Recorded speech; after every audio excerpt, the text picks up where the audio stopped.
Welcome to day 10. I'm going to share you all the tips and secrets to a climbing mentality. Cycling up hills.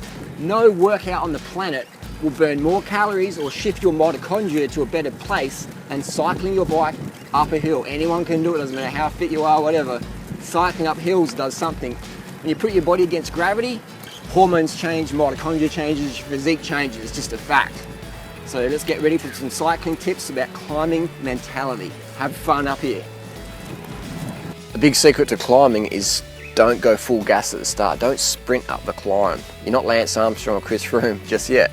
Go up there easy. Just the goal is to get up the climb. Just flow. Always think when you go up a climb, just flowing up it. Avoid surges and sprinting because they'll gas you out. That's fine if you're really experienced, but even then, the professional riders, they still just flow up the climb. Keep an even effort the whole way up the climb. Flow up the climb. Don't push yourself while sprinting.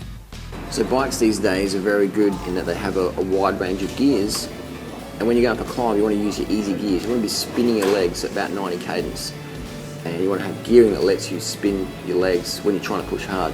That way it's just more efficient, so always choose easy gearing when you're climbing. Doesn't matter if you're Chris Froome or totally new, easy gearing for the win. Cycling shoes are very important. What they do is they don't flex, so when you push down, all the power goes to the pedal. So you definitely invest in a pair of cycling shoes.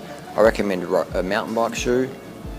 The difference between a road and mountain bike shoe is this you can walk on, this you can't really walk in.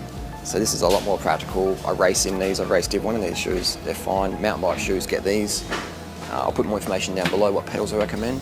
I definitely get some mountain bike shoes just with straps. I don't really recommend laces because they can get caught in your cranks. Just get some straps, nice stiff shoe, easy to walk around in, but more importantly, better power transfer. Cycling shoes, you don't need them straight away. After a couple of months, I definitely recommend getting a pair. So part of developing a climbing mentality is having that adventure mindset, and it's about looking for challenges. Look for new roads to climb up. Another little thing is how much elevation can you gain in a day? Elevation meaning how many verticals, ascended meters you can attain, or feet, in a day. 1,000 feet, can you do 1,000 feet? Can you do 10,000 feet in a single ride? Can you do it? So look for challenges, make it fun, seek out elevation. How much elevation can you do in one day? So there's many ways to climb up a hill. You might might take you 20 times, you have to stop 20 times to catch your breath, whatever. Eventually it'll be 10 times, then 5 times, and eventually you won't have to stop at all. I remember the first time I came out Mount Lofty in 1997, I had to stop about 3 times to catch my breath. I felt like I was having a heart attack, I was dry reaching. So it took me 3 times to stop to get up to Mount Lofty. So that's okay if you stop. And then eventually your challenge can be, okay, I can get up that hill with 10 brakes, and now I'm gonna try and bring the brakes back down to eventually you can go up the hill in one shot if you pace yourself properly.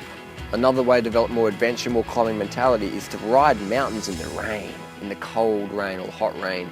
The mountains have taught me a lot about my life.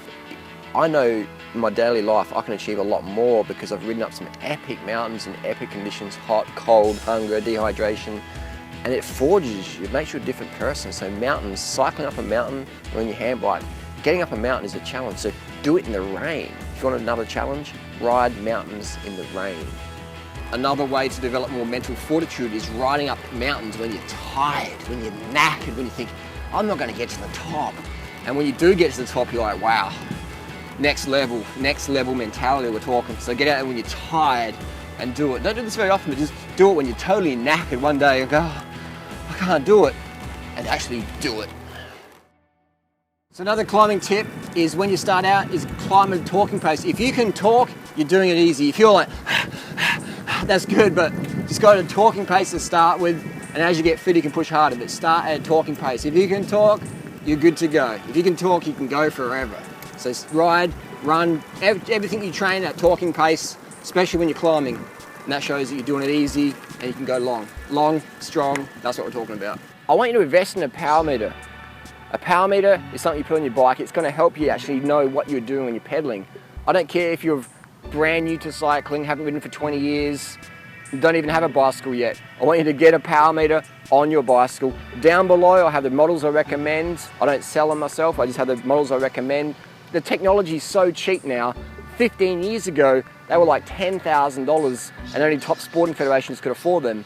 Now for $400 you can get a power meter on your bicycle. It's a very cheap investment. It'll just show you what you're actually doing. I strongly recommend getting a power meter. If anyone says you don't need a power meter, they have no idea on how to train people properly. Do not take their advice. Another part about pacing yourself is you don't have to ride every day. If you have to ride every day because that's how you get to work, that's fine. But don't feel you have to ride every single day. Especially at the start, you want to ease into it so your body can absorb the training. But you don't have to do it every day.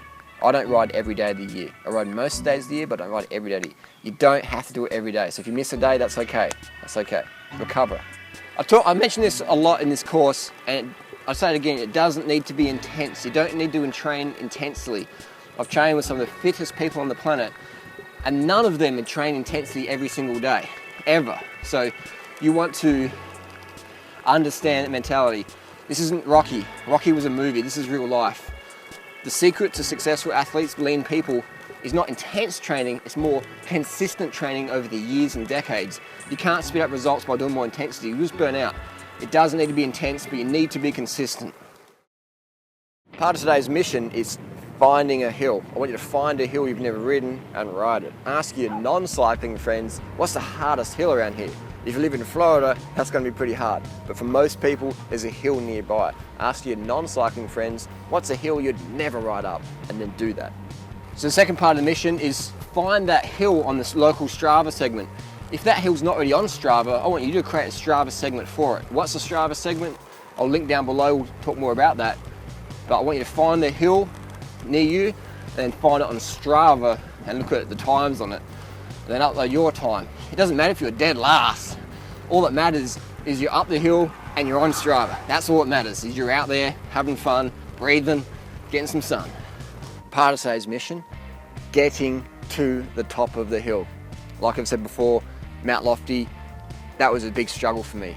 For many, many years I was like, Mount Lofty, I'll never get up there. And I went up there with some friends in 1997 and I stopped 3 times, but I got to the top. I had the goal in my head, I'm gonna get to the top. I don't care how long it takes me. I'm not gonna beat myself up. I'm not gonna go crazy. I'm just gonna get to the top. Even if it takes me all day, I'm just gonna get to the top of the hill. So have your day off work or whatever on your weekend, pick your hill and get up that no matter what. And make sure your seat height is properly adjusted so you don't bung your knees out. Get your seat height sorted, get to the top of the hill, bring some food and water with you, enjoy the view. When you're at the top of the mountain, I want you to enjoy the view. I want you to look out and you'll see things you've never seen before. It's a bit of a metaphor for life. You get to the top of the hill, it's not what you get when you get there, it's who you become and what you see when you're there and what you've seen on the way up. That's why we do this stuff. It's one thing to be lean and fit, but if you don't have some sort of drive, some quest going on mentally, it's all for naught. So it's about becoming better people and helping others. So that wraps end of the day 10, climbing mentality. This is a really important thing, not just for fitness, aesthetics and health, but mentally our lifestyle. It's about becoming better people. It's not what you achieve in life, it's who you become and how you can help others in a positive manner. See you tomorrow.